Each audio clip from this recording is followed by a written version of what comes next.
coach, saya ni jenis suka sangat travelling. Lepas tu bila jenis suka travelling dan saya sentiasa lengur-lengur badan, apa saya nak buat? Alright, macam ni. Bila nama pun travelling, kita banyak travel berjalan sana sini kan, naik aeroplane, naik gunung, panjat mendaki.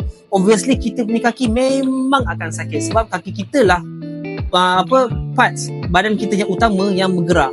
So kaki kita akan sakit sangat. Kemudian kita nak hiking, berjalan sana sini, bawa beg yang berat juga. Jadi badan kita pun akan sakit. Belum lagi tambah dengan duduk lama, betul? Duduk lama menunggu dalam aeroplane, dalam bas ke apa kan. So sakit.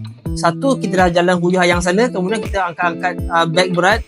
So bila kita balik, tidur kita akan lengur, confirm. Sebab apa? Sebab saya dah ramai jumpa macam tuan. Alright?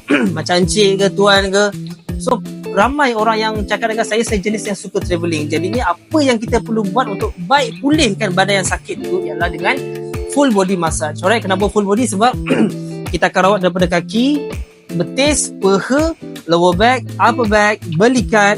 Lepas tu bahagian lengur dekat leher, tengkuk kalau ada sikit, kemudian lengan. Alright?